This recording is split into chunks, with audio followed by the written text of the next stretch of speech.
mbokk yi maa ngi leen di nuyu kenn ku ci ne ci turam ak santam et donc di sant ñi nga xam ne ñooy suñu kilifa yi nga xam ne ñoo fi teew di nuyu ki fi teewal ministère de la santé et de l'action sociale ak DGH muy monsieur Souleymane Jules Diop di nuyu ki nga xam ne moo fi teewal donc le service régional de l'action sociale donc di le doyen Lay di nuyu le professeur Moustapha Mbodj di nuyu madame Seck di nuyu madame Doy mi nga xam ne moo fi teewal le ministère du développement communautaire mais la direction de l'équité donc ak ki nga xam ne moom moo fi teewal le maire nga xam ne indi na fi délégation bu rëy monsieur Ndong mais aussi di nuyu albinos yi nga xam ne jóge nañ ci région yi donc nga xam ne guddi gi yëpp dañu voyage yi ñëw et di nuyu parents yi ak albinos yi fi teew ñi fi teewul aussi ñu di leen masawu parce que xam nañ ne lundi bi jour ouvrable la ñu bari dañuy dem jàngi école mais am na ñoo xam ne dañu nekk examen surtout suñu délégués régionaux yi nga xam ne jotuñu def voyage bi mais aussi di bañ a fàtte ñi nga xam ne ñooy équipe bu ANAS bi ak FASA bi di nuyu ki ko jiite muy donc madame Sarr Aïda Sarr monsieur Kane di nuyu membre bureau bi mais aussi équipe bu ANAS bu bees bi nga xam ne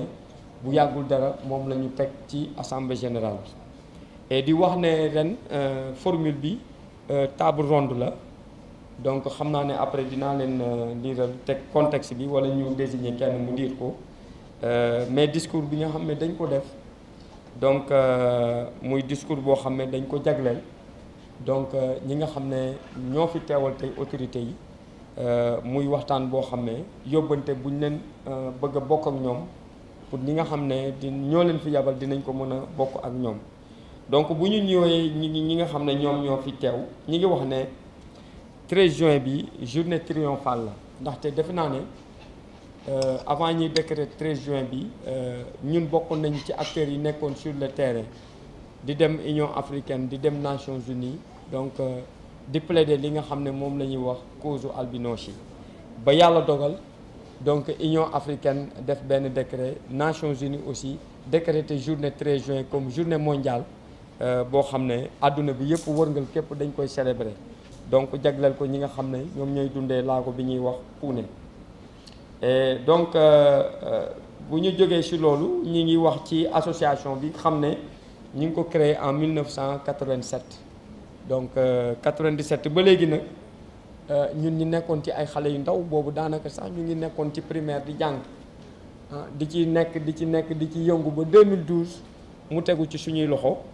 et li nga xam ne nag mooy di tàggat association bi mooy premier objectif am moo doon créer centre boo xam ne dañ ko def fii ci Thiès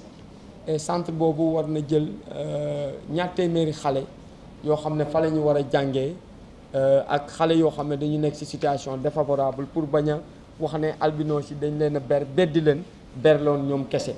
donc centre boobu dana nekk foo xam ne dinañ fa mën a jàng dinañ leen fa mën a toppatoo mais aussi dina am hôpital boo xam ne di leen di jël en charge foofu noonu ci problème yi ñu am muy problème mu yaram bi problème mu bët bi muy seen problème mu gis-gis ak seen problème mu nekkuwaay mais aussi dinañ fa am sécurité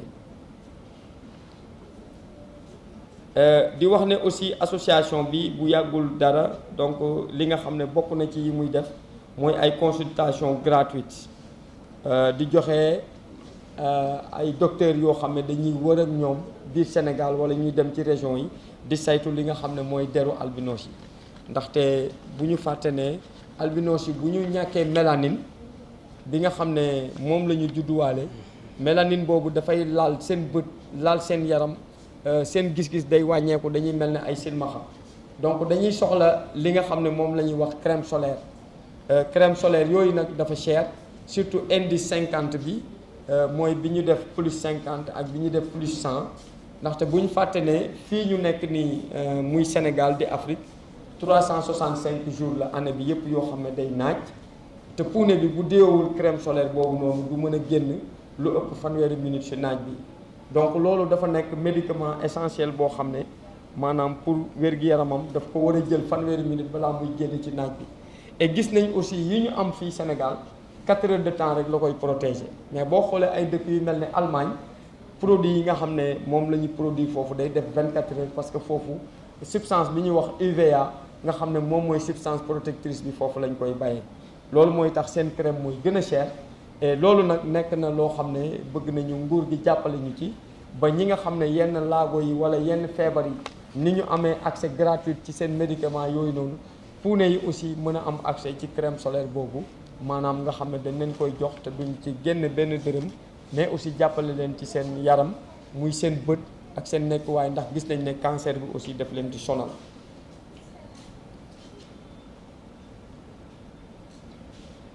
ñu wax ne aussi ANAS mu ngi xeex pour inclusion sociale albinos yi ci société bi xam nga tey bu centre bi fonctionnel ba jël ñaar téeméeri xale yooyu ñu tàggal leen ba ñu jàng xale yooyu bu seen jàng pare dinañ leen mën a dugal ci société bi maanaam mën nañu génn nekk ay professeur wala ñu nekk ay docteur wala ñu nekk ay juge wala ñu nekk ci ay activités yoo xam ne dana tax fii ak ay at ci kanam li nga xam ne moo doon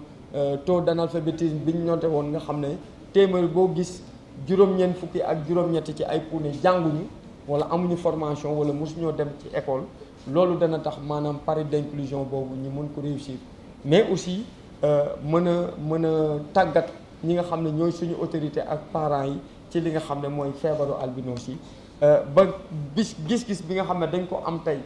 Sénégal maanaam ci puune yi maanaam xool na ñoo xam ne seen yaram baaxul mënuñu dara mënuñoo liggéey mënuñoo jàng nga xam ne fii ak ay at gis-gis boobu dana changé ba képp kuy xool puune dana ko xoolee comme koo xam ne citoyen la à part entière chance bi ñu jox yeneen membre société bi ñu mën leen ko jox. gis nañ ne aussi maanaam li ñuy wax wàllu injustice xam nga nit tey soo ko xañee ak xam ak yelleefam maanaam loolu ñu ngi koy catégoriser ci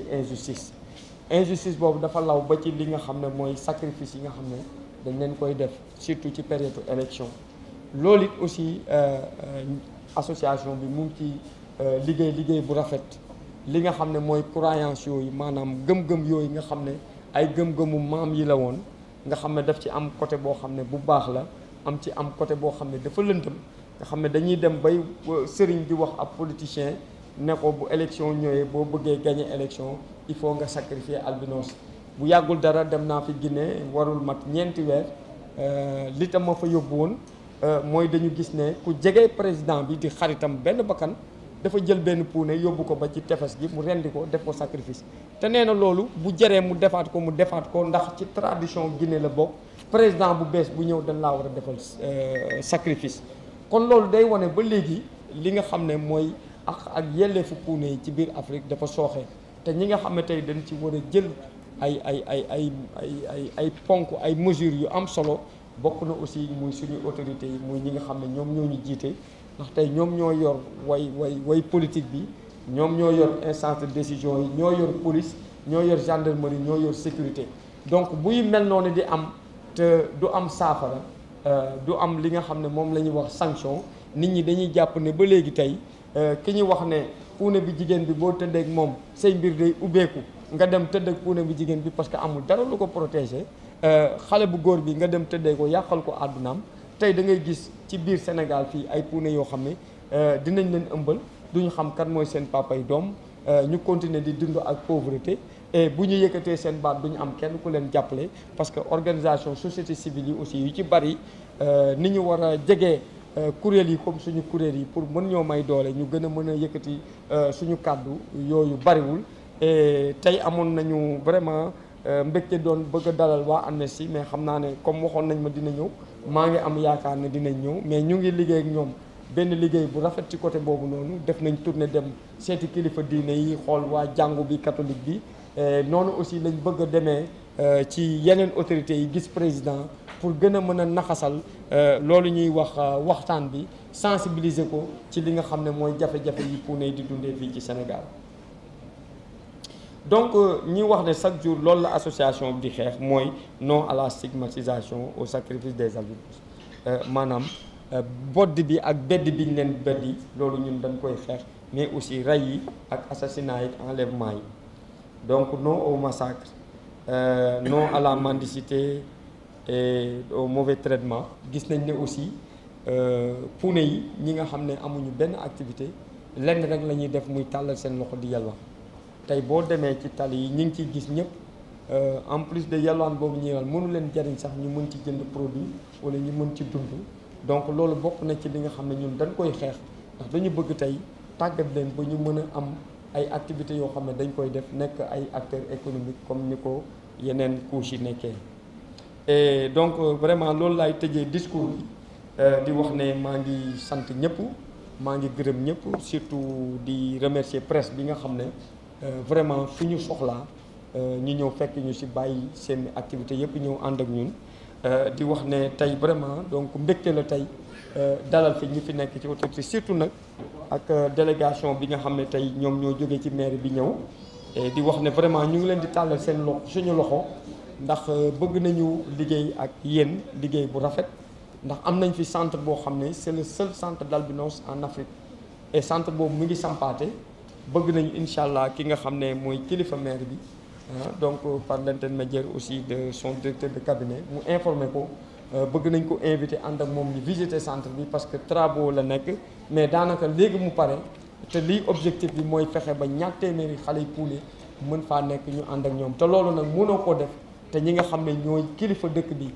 kilifa région yi mënoo cee ànd ak ñoom parce que ku xam ne collectivité locale yi xam ne vraiment dañu am rôle bu am solo boo xam ne war nañ ko jouer vraiment ci centre boobu noonu ndax centre de fierté la centre d'excellence la et je pense que ne incha allah bu ngeen fa ñëwee di ngeen xam ne vraiment structure la boo xam ne fierté la pour waa Thiès te dafa xale yi ñooy avenir ëllëg te bu ñu réussir le pari d'intégration ak d'inclusion ci kanam tuuti fekk ay at boo demee assemblée nationale di nga gis ay puune yoo xam ne dañuy nekk ay député nga dem ci hôpital yi gis ay puune yoo xam ne dañuy nekk ay médecin loolu dina tax bu gënee law rek vraiment dina changer mentalité bi ki nga xam ne dafa nekk ci ministère di def programme di xool puune yi te xamul ñaata lañu parce que ANSD du leen recenser ki nga xam ne dafay def benn programme de filets sociaux te xamul li nga xam ne mooy ak puune yi ak seen yelleef nañ ko war a dérouler day xaw a doy waar et ci loolu am na jooy bu may ciy jooy ndax démb rek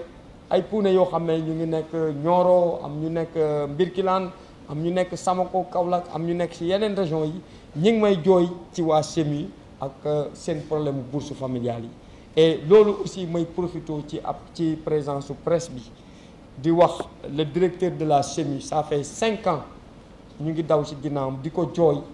puune yi nga xam ne dañoo am carte d'égalité des chances te amuñu bourse familiale te man de damay wax ne ki nga xam ne tey produit bi muy diwoo rek balaa mu ko am il faut mu am 60 000 wala lu ko ëpp juróomi junni yaa ngi koy jagleel ci bourse familiale bi loolu dafa war a jàll d'office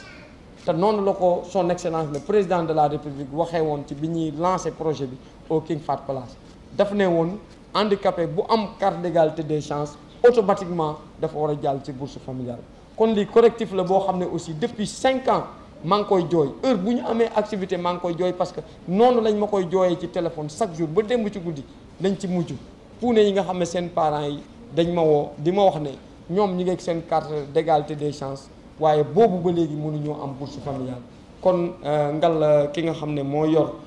SEMI ñu ngi koy tàllal suñu loxo di ko ñaan vraiment injustice boobu ñu régler ko lu mu mën a gaawee fexe ba puune yooyu nga xam ne ëpp nañu 250 ñu dimbale leen ba ñu mën a am li nga xam ne mooy bourse familiale bi parce que dina leen dimbale ndax gox ya ñu nekk gox la yoo xam ne niveau de pauvreté bi dafa metti te defe naa ne ki nga xam ne mënta def plus de fanweeri minutes ci naaj bi amul benn source d'économie kooku bourse boobu dana ko mën a dimbale te loolu moo doon gis-gisu son excellence le président de la république kon maa ngi leen di sant maa ngi leen di gërëm parce que je pense que depuis 5 ans je ne me fatigue pas de le dire nous avons une communauté d'albinos de plus de 250 personnes qui ne bénéficient pas de la bourse familiale et je pense que donc si nous nous rappelons au niveau du lancement au niveau du King Fahd Palace son excellence le président de la République avait demandé à ce que toute personne handicapée détenteur de la carte d'égalité des chances devrait passer automatiquement donc à la bourse familiale et je pense que depuis 5 ans je lance un appel à l'endroit donc de la SEMI à l'endroit de son directeur et du personnel que nous avons vraiment des albinos depuis 5 ans qui sont détentrices de la carte d'égalité des chances et que depuis longtemps, ils n'ont pas bénéficié de la bourse familiale. Et même hier nuit, des parents m'ont appelé dans les coins les plus reculés du Sénégal. Et je dirais qu'aujourd'hui, cette communauté, dont la majeure partie vivent dans un seuil de pauvreté et n'ont pas accès à des activités économiques, je pense qu'aujourd'hui, leur accès même à la crème solaire est précaire parce qu'une crème qui varie entre 60 000 et plus ou 40 000 et 60 000, je pense que ces gens-là devraient automatiquement bénéficier de la bourse. Donc c'est une injustice qui est là,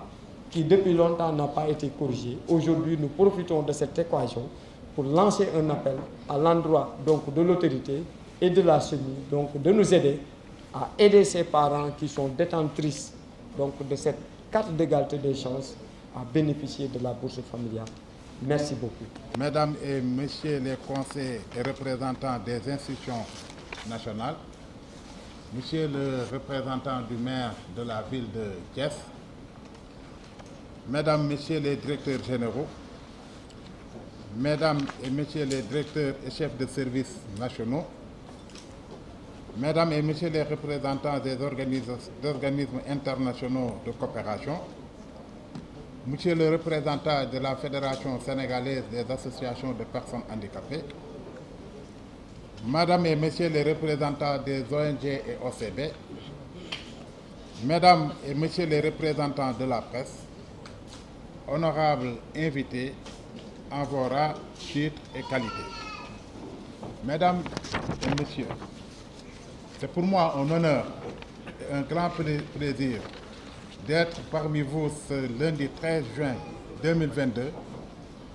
pour commémorer au nom de Madame le ministre de la Santé et de l'Action sociale, dans la communion et le partage, la journée internationale de sensibilisation à l'albinisme, qui est un déficit qui est défini médicalement comme un ensemble d'affections génétiques liées à une anomalie de biosynthèse de la mélanine, qui est un pigment qui intervient dans la fabrication de la peau, des cheveux, de l'iris, de la rétine et de l'oreille interne. Cette déficience organique, localisée le plus souvent au niveau des fonctions de la peau et de ses structures connexes, fait des personnes affectées par l'albinisme une catégorie de handicap reconnue au Sénégal. Sur le plan institutionnel, la célébration de cette journée est une recommandation du Conseil des droits de l'homme des Nations Unies, qui a fait l'objet de la résolution 2610 du 26 juin 2014. La dite recommandation a ensuite été rappelée par l'Assemblée générale des Nations Unies dans sa résolution 69-170 du 18 décembre 2014, par laquelle cet organe a décidé de proclamer le 13 juin, date officielle de cette journée avec prise d'effet à partir de 2015. Cette année, pour la 8e fois consécutive au Sénégal, l'Association nationale des albinos du Sénégal a pris l'initiative d'organiser la journée à Thiès sous la supervision et le concours de l'État. Et sous le thème « L'albinisme en question, quelles solutions pour les albinos ?» C'est le lieu de féliciter à l'occasion de cette journée tous les responsables d'organisations affectées par l'albinisme qui n'ont ménagé aucun effort pour la réussite de cette importante journée. Je félicite également les organisateurs pour la pertinence du format des activités qui met l'accent sur le plaidoyer, la sensibilisation des communautés sur la question de l'albinisme. En effet, selon le recensement général de la population et de l'habitat de 2002, les albinos représentent 0,7% de la population, soit donc 1093. Donc ça, c'est depuis 2002. Le recensement général de la population de 2013 n'a pas pris en compte la catégorie des albinos du fait que la méthode de recensement employée en son temps ne prenait pas en compte le handicap lié à la déficience de la peau. L'application rigoureuse de l'instrument de mesure de handicap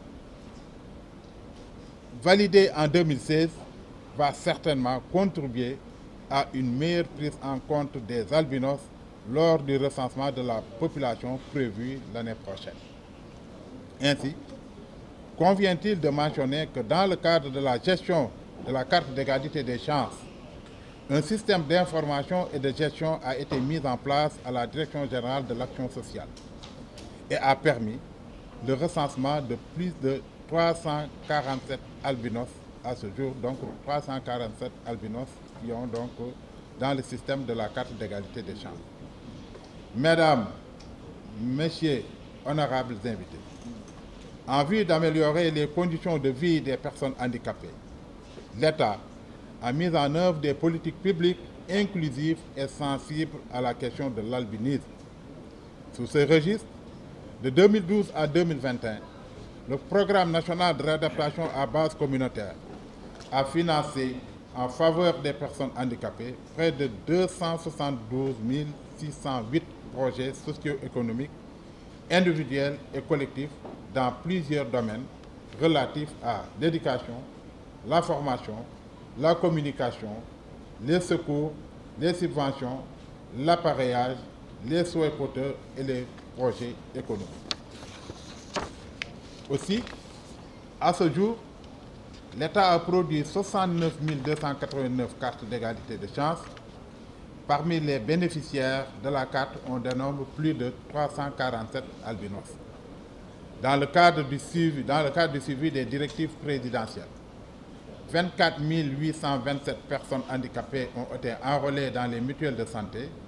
sous la supervision de l'Agence de la couverture maladie universelle. Et 25 614 personnes handicapées ont obtenu donc la bourse de sécurité familiale. D'autres réalisations importantes en faveur des albinos sont également dignes d'être mentionnées. Aux subventions annuelles aux différentes associations de personnes handicapées,